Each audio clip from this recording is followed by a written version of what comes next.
Welcome to The Lantern's Tale. Tonight's story is true, every word drawn from real events. Listen closely.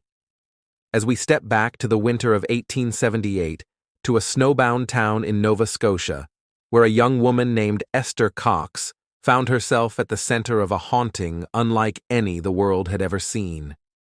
The townspeople would come to call it the Great Amherst Mystery. It began one cold night with a sudden, sharp knock, like someone rapping at the walls from inside the house. Esther, just 18, sat up in bed, heart hammering in the darkness. She told herself it was nothing, just the old house settling.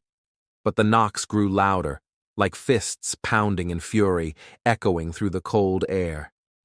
Then came the shadows. Esther would lie in bed, shivering beneath the thin blankets, feeling a cold presence watching her from the corner of the room.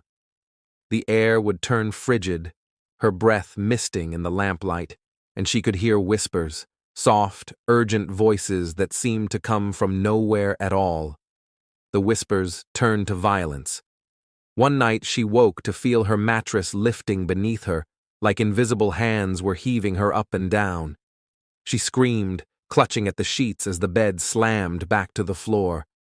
Her family watched in horror as deep scratches appeared on her arms, thin red lines that welled up with blood and then vanished as quickly as they came. The terror didn't stop when the sun rose.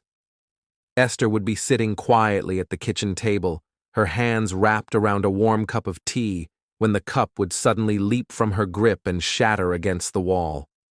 She would hear footsteps thudding across the ceiling, heavy boots stomping back and forth, but when she ran upstairs, the rooms were empty. At night, the entity's presence was overwhelming. Esther could feel it beside her, breathing softly at her ear, cold breath like ice on her neck. Sometimes it would rip the blankets from her bed, leaving her exposed and shivering. Other nights, she would wake to find herself pinned to the mattress by unseen hands, unable to move or cry out, just lying there in the dark, a prisoner to the cold fingers pressing into her skin. Word of her suffering spread quickly through the town. Neighbors and friends gathered in the Cox home, drawn by curiosity and fear. They saw chairs slide across the floor, heard the chilling knocks that answered every question, and watched as objects flew from shelves, hurled by invisible hands. Esther's body bore the weight of it all. She grew pale and hollow-eyed, her spirit flickering like a candle in a storm. Doctors came and went, their remedies useless against a terror they couldn't see. Ministers prayed over her, but the entity only laughed in the darkness, its low, mocking voice echoing through the halls. One evening, in the flickering lamplight, a message was scrawled on the wall in jagged letters. Esther Cox, you are mine to kill. The words burned themselves into her mind.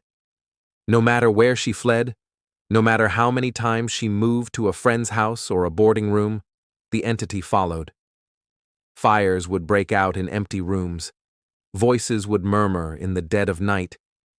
The cold touch of the spirit was always there, pressing her deeper into madness. A traveling actor named Walter Hubble moved into the Cox home, determined to witness the truth.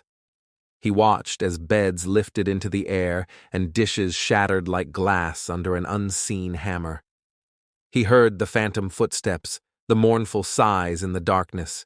His journal became the first written record of this haunting, a testament to the nightmare Esther endured. Skeptics would say it was hysteria, a fevered mind's trick. But those who stood in the Cox home at night felt it too. The cold that seeped into their bones, the electric charge in the air, the dread that settled in their chests like a stone. For nearly a year, Esther lived as a prisoner of this unseen torment. And then, as suddenly as it began, it stopped. The entity vanished, leaving behind only shattered dishes, scorched walls, and the hollow silence of a house that would never be the same. Esther tried to rebuild her life, but the stories clung to her like a second skin. In Amherst, They still whisper her name, a reminder that some mysteries are never truly laid to rest. That in the quiet spaces of an old house, something can stir and claim a soul as its own. Thank you for listening to The Lantern's Tale. If you enjoyed this true story, join us next time, if you dare.